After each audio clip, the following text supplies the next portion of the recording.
Hello बच्चों, कैसे हो? आई होप कि आप बहुत अच्छे होंगे और आपकी पढ़ाई है वो भी बहुत अच्छी चल रही होगी। तो आइए, आज जो हम सीखने वाले हैं वो सीखने वाले हैं टॉर्क के बारे में। ये टॉर्क क्या होता है पहले तो इसकी चर्चा करेंगे। उसके बाद एक डाइपोल जो होता है उस पर टॉर्क किस प्रकार से अप्लाई होता है उसकी बात करेंगे। तो पहले हम टॉर्क की बात कर लेते हैं, फिर हम बात करेंगे किसकी, electric dipole in a uniform electric field में जब रख दें इसको, तो इस डाइपोल पे कितना टॉर्क लगेगा उसकी हम बात करें। तो सबसे पहले हम बात करें कि टॉर्क होता क्या है। तो आइए देखते हैं। सबसे पहले अगर हम बात करें तो टॉर्क क्या होता है उसके बारे में। आइए सबसे पहले बात करें अपन टॉर्क, उसके बाद डाइपोल का टॉर्क जो है उसकी बात करेंगे।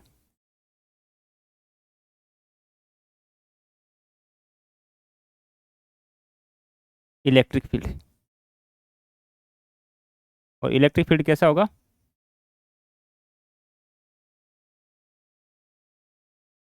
ठीक है, इलेक्ट्रिक फील्ड कैसा होगा, यूनिफॉर्म। तो आइए देखते हैं।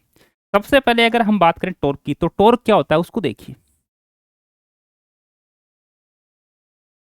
आप ऐसे समझ लो, इस प्रकार से समझो आप, कि कोई भी ऑब्जेक्ट है उसको हम लीनियर मोशन करवा रहे हैं। ये ऑब्जेक्ट यहाँ रखा हुआ है और ऑब्जेक्ट को हम धक्का देके आगे की तरफ लेके जा रहे हैं। जैसे मान लीजिए ये ऑब्जेक्ट यहाँ रखा हुआ है, इसको हम धक्का देके आगे की तरफ लेके जा रहे हैं, तो ये जो फोर्स अप्लाई कर रहे हैं ये तो फोर्स है एफ। यानी किसी भी ऑब्जेक्ट को लीनियर यानी लीनियर वेलोसिटी देने के लिए, या फिर मैं बोलूं लीनियर मोशन के लिए, जो अपने पास फोर्स काम करता है वही काम, मान लीजिए मैं ये वाली एक वैल्यू ले लूं, वो काम कौन करेगा। मान लीजिए मैं ये वाली एक वैल्यू ले लूं, ठीक है, इसमें देखिए मैं इसको इस प्रकार से घुमा रहा हूं, तो इसको घुमाने के लिए मैं फोर्स नहीं लगा रहा क्या, फोर्स लगा रहा हूं। तो ये जो मैं घुमा रहा पा रहा हूं ना, इसको बोलते हैं, ये जो काम करने के लिए काम में आता है उसको हम बोलते हैं टॉर्क। कैसे घुमाए, ये घुमा इस प्रकार से कि इसको हमने इस प्रकार से घुमाया कि एक फोर्स हमने इधर लगाया एफ, यहां लगा दिया हमने एक फोर्स एफ, और ये इतनी डिस्टेंस पे लगा हुआ है मान लीजिए। चलो हम यहां नहीं, हम यहां से ही घुमा रहे हैं इसको, ऐसे इस प्रकार से इसको हम घुमा रहे हैं। ये जो वैल्यू है इसको एक सर्कल में घुमा रहे हैं अपन, तो इस सर्कल को मैं यहां से इस प्रकार से बना लिया मान लीजिए। अब मैं इसको क्या कर रहा हूं, ऐसे ऊपर ले जाके इस पे,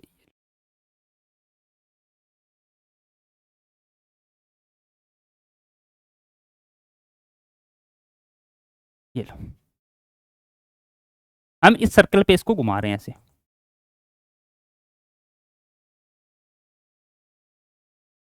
ठीक है, ये वाला इस प्रकार से हम घुमा रहे हैं। तो इसके लिए जो फोर्स तो लग रहा है, लेकिन ये किसके परपेंडिकुलर लग रहा है, इस डिस्टेंस के परपेंडिकुलर लग रहा है।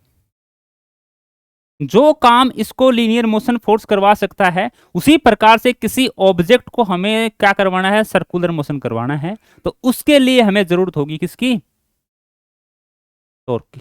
उसके लिए किसकी जरूरत होगी अपने को, टॉर्क की, ठीक है। अब टॉर्क यहां से देखो, ये टॉर्क जो है इस प्रकार से घुमा रहा है, ये टॉर्क की वैल्यू आएगी क्या अपने पास, टॉर्क की जो वैल्यू आएगी, टॉर्क की जो अपने पास वैल्यू आएगी टो, वो क्या आएगी, ये फोर्स और इसके परपेंडिकुलर डिस्टेंस का मल्टीपल। यानी इसको हम ऐसे लिखें कि आर परपेंडिकुलर, या तो फोर्स और जो रोटेशन एक्स है उसके बीच की जो डिस्टेंस है आर परपेंडिकुलर, वो वाली ले लो। मान लीजिए हम एक फोर्स इस पे और लगा देते हैं, यानी इस वाली वैल्यू को, ये वाली जो हमने ली है, इसको हम इस प्रकार से घुमाते, जैसे अभी आपको दिखाया था उस प्रकार से इसको घुमाते हम। एक फोर्स मान लीजिए इस पे ऊपर की तरफ और लगा देते हैं हम, ऐसे एक इधर लग जाता, एक इधर लग जाता, और ये क्या है इसका रोटेशन एक्स, यहाँ पे हम मान लीजिए इसका अक्स रोटेशन ऐसे घूम रहा है, ऐसे।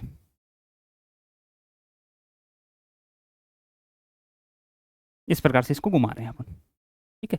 ये सही नहीं बना, इसको तो हम मिटा देते हैं इसको।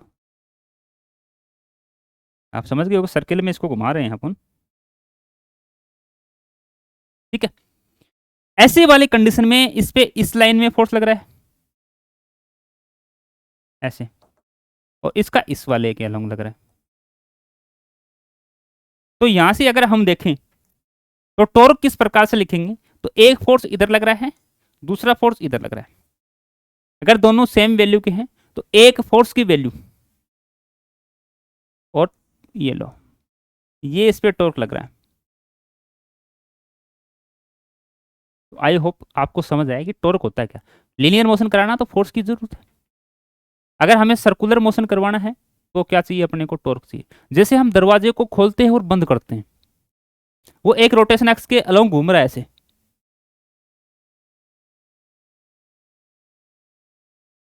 तो जो हम वो फोर्स लगा रहे हैं वो डिस्टेंस के पे भी डिपेंड करता है। यानी वो हम बात किसकी कर रहे हैं, टॉर्क की कर रहे हैं। वहां पे हमें टॉर्क जनरेट करना पड़ रहा है, यानी टॉर्क लगाना पड़ रहा है, क्योंकि वहां पे हर डायरेक्शन में फोर्स, हर जगह फोर्स की वैल्यू जो है वो डायरेक्शन के कारण चेंज हो रही है। तो टॉर्क की जो वैल्यू होगी वो हम यहाँ से सीख रहे हैं, force into perpendicular distance. I hope कि आपने 11th क्लास में इसको अच्छे से फील करके आए हो। तो आई होप कि आपको इतना तो फील हो गया कि टॉर्क क्या होता है। तो आइए अब हम करते हैं इसकी शुरुआत। टॉर्क अपने को पता चल गया कि टॉर्क की जो वैल्यू होगी वो क्या होगी, एफ परपेंडिकुलर आर। अब हम क्या करते हैं, सबसे पहले वो वैल्यू जो हम चर्चा कर रहे थे उसी की हम बात करते हैं कि इलेक्ट्रिक फील्ड जो है उसमें हमने एक डाइपल रखा है, ठीक है, इलेक्ट्रिक डाइपल रखा है। एंड जो डाइपल है इन ए यूनिफॉर्म इलेक्ट्रिक फील्ड, यानी यूनिफॉर्म इलेक्ट्रिक फील्ड है, उसमें एक डाइपल को हमने रखा है। तो जैसे इस डाइपल को हम रखेंगे, मान लीजिए इस पे है पॉजिटिव चार्ज क्यू, इस पे क्या है, पॉजिटिव चार्ज है, यहां पे है अपने पास पॉजिटिव चार्ज, और यहां पे है अपने पास नेगेटिव चार्ज है। दो चार्ज तो होंगे उसमें, डाइपल जो है इसका मतलब क्या है, कॉम्बिनेशन ऑफ चार्ज, एक पॉजिटिव एक नेगेटिव। तो ये वाले चार्ज की वैल्यू है। अगर हम बात करें कि इलेक्ट्रिक फील्ड में किसी भी चार्ज पे कितना फोर्स लगता है, तो उस पे जो फोर्स लगता है इलेक्ट्रिक फील्ड में वो कितना लगता है, एफ इक्वल टू वो चार्ज और उस इलेक्ट्रिक फील्ड की वैल्यू, ये वाला फोर्स लगता है। तो इलेक्ट्रिक फील्ड की डेफिनेशन से हम निकाल रहे हैं electric field equal to force upon charge, ये हम सीख के आए हैं, electric field equal to force upon charge. तो उसी से हम निकाल रहे हैं कि इलेक्ट्रिक फोर्स जो लगेगा किसी भी चार्ज पे इलेक्ट्रिक फील्ड में वो कितना लगेगा, F equal to Q into E, यानी वो चार्ज और इलेक्ट्रिक फील्ड का मल्टीपल। इसका मतलब इधर जो इस पे फोर्स लग रहा है वो कितना लग रहा है, क्यू ई, और इधर जो फोर्स लग रहा है वो कितना लग रहा है, क्यू ई। अब मैंने इसकी डायरेक्शन इधर ही क्यों ली, क्योंकि पॉजिटिव चार्ज है, तो पॉजिटिव चार्ज को रिपल करता है। तो ये देखिए इधर कोई पॉजिटिव चार्ज होगा तो भी तो ये इलेक्ट्रिक फील्ड लाइन इधर जा रही होंगी, तो ये पॉजिटिव चार्ज को क्या करेगा, रिपल करेगा। या फिर हम ऐसे याद रख सकते हैं कि इलेक्ट्रिक फील्ड पॉजिटिव चार्ज को अपनी ही डायरेक्शन में फोर्स लगाता है और नेगेटिव चार्ज को ऑपोजिट डायरेक्शन में फोर्स लगाता है। तो इसका ऑपोजिट डायरेक्शन इसमें सेम डायरेक्शन। अब यदि हम बात करें टॉर्क की, तो टॉर्क का जो अपने पास वैल्यू है वो इस प्रकार से हम लिखते हैं कि torque force perpendicular distance, force multiply perpendicular distance. अब इसमें फोर्स की वैल्यू तो हमें पता चल गई कितनी लग रहा है, क्यू ई, लेकिन परपेंडिकुलर डिस्टेंस तो दोनों फोर्स के बीच की डिस्टेंस अपने को देखनी है। तो दोनों फोर्स के बीच की अगर डिस्टेंस हम देखें तो ये वाली डिस्टेंस इसके बीच की दिख रही है कि अपने को, ये वाली। अगर हम इसमें इसकी बात करें, ये वाली जो लाइन है इसकी, तो इसकी वैल्यू हम क्या लेते हैं, 2a लेते हैं। और ये जो एंगल है इसको हमने मान लिया कि थीटा पे हमने इसको रख रखा है। अब कितना एंगल है वो हम बाद में बात करेंगे कि कितना कितना है, लेकिन ये अभी एंगल है कितना, थीटा। हो सकता है 60, हो सकता है 30, हो सकता है 90, हो सकता है ना, जीरो भी आ सकता है। तो इसलिए हम इसको क्या ले लिया, थीटा ले लिया। तो यहां से देखिए ये 2a है, तो ये वाला कंपोनेंट इसका कितना हो जाएगा, इधर वाला जो कंपोनेंट है वो इसका कितना आ जाएगा, इसका आ जाएगा 2a कोस थीटा, और ये परपेंडिकुलर ये वाला कंपोनेंट इसका कितना आ जाएगा 2a साइन थीटा। क्या ये कंपोनेंट और ये कंपोनेंट बराबर है? ए के दो कंपोनेंट, ए कोस थीटा ए साइन थीटा, मतलब 2a था तो 2a cos theta 2a sine theta, तो ये वाला इसके बराबर, यानी डिस्टेंस तो ये बराबर ही रहेगी ना, कहीं से ले लो, चाहे यहाँ से लो, यहाँ से लो, यहाँ से लो, यहाँ से लो। यानी इसमें आर परपेंडिकुलर कितना आ गया अपने पास, आर जो परपेंडिकुलर है वो कितना आ गया अपने पास 2a sine theta, 2a sign theta. ये वाली वैल्यू सब पुट कर देते हैं हम यहाँ पे। आइए, टॉर्क एफ की वैल्यू क्यू ई और साइन थीटा, ठीक है, ज्यादा बड़ा हो गया, यानी टॉर्क क्यू ई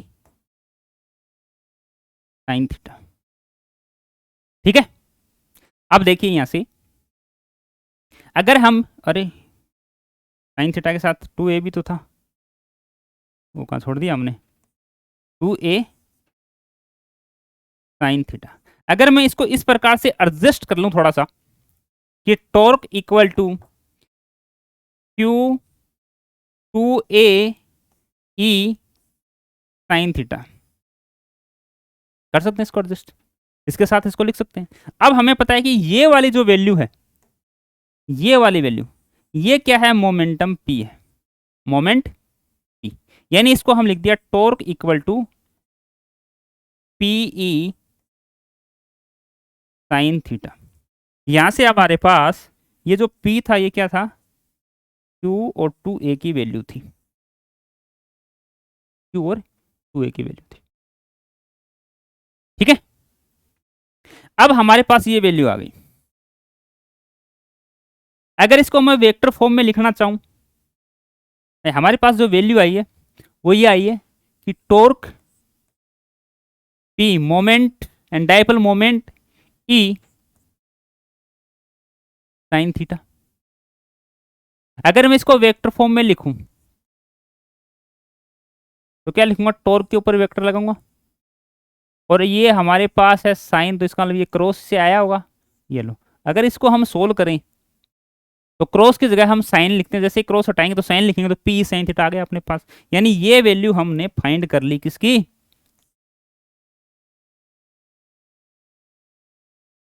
टॉर्क की। ये वेक्टर फॉर्म में है ये। अगर हम बात करें इस पे कि torque equal to P E sine theta, ये तो अपने पास फॉर्मूला अपने को ध्यान रखना है। अगर मैं इसमें केस ले लूं, केस फर्स्ट, यानी थीटा की वैल्यू ले लूं पहले 0। जैसे ही थीटा की वैल्यू 0 लेंगे तो टॉर्क की वैल्यू क्या आ जाएगी अपने पास, पीई साइन 0, और साइन 0 की वैल्यू क्या होती है 0, ठीक है। Case second,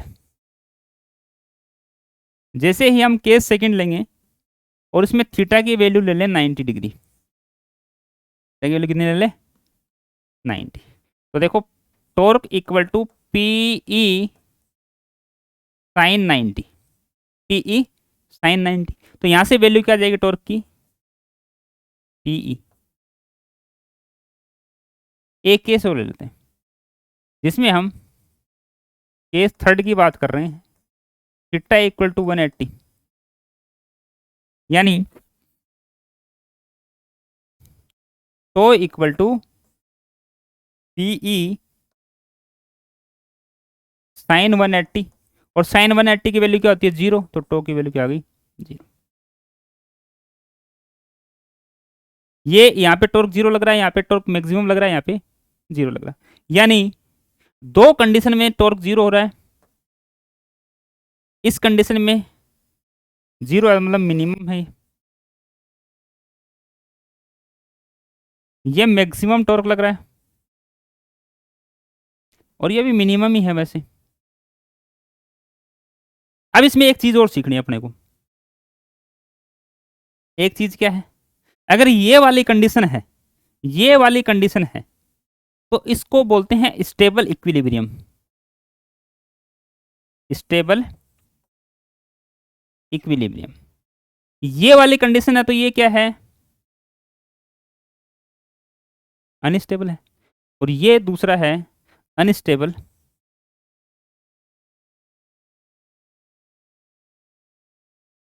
equilibrium. ये स्टेबल इक्विलिब्रियम है, ये अनस्टेबल इक्विलिब्रियम है। अब हम इसको समझते हैं।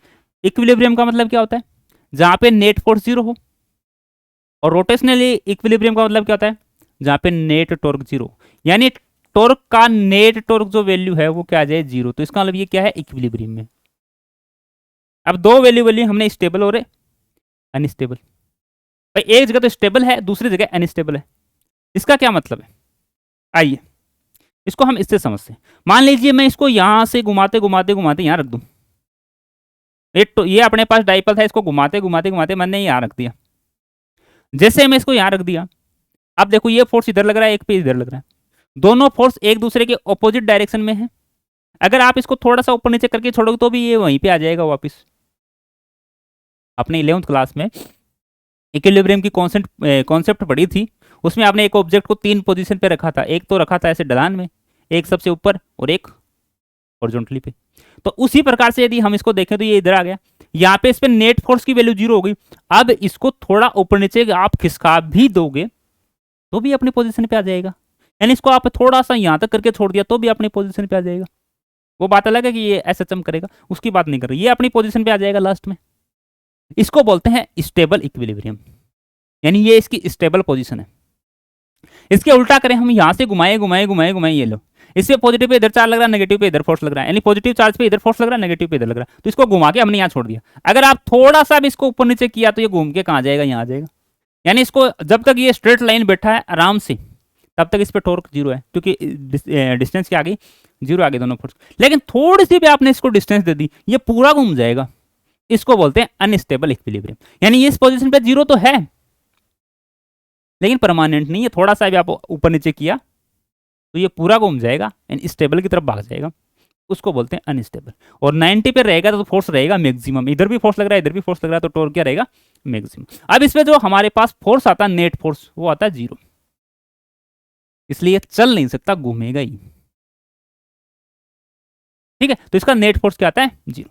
आइए ये वाली बात हम समझ गए और ये वाला फॉर्मूला हमने देख लिया, तो अब हम इसके क्वेश्चन कर सकते हैं सोल्व। जैसे हम ये बात करें, इसकी कर लेते हैं पहले। चार्ज अपने को दे रखे हैं, डिस्टेंस अपने को गिवन है, यूनिफॉर्म इलेक्ट्रिक फील्ड में रखा हुआ है, फाइंड द नेट फोर्स। अब टॉर्क पूछता तो हम बता देते, इसने पूछा क्या, नेट फोर्स, तो अभी मैंने चर्चा की है नेट फोर्स जो है इस पे कितना आएगा, जीरो। डायपोल को यूनिफॉर्म इलेक्ट्रिक फील्ड में रखा तो नेट फोर्स जीरो आएगा। टॉर्क कब कब जीरो आएगा वो भी हमने बताया, तो नेट फोर्स की जो वैल्यू है वो क्या आएगी अपने पास, जीरो। ठीक है, यानी इसको हमें सोल्व करना ही नहीं पड़ा।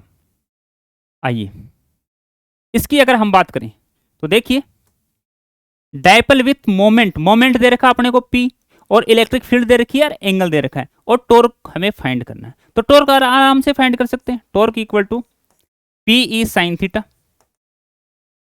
अब टॉर्क की वैल्यू, P की वैल्यू बताओ कितनी होगी, P मल्टीप्लाई 10 की पावर -8 मल्टीप्लाई E की वैल्यू कितनी है 5 मल्टीप्लाई 10 की पावर 5 और साइन 30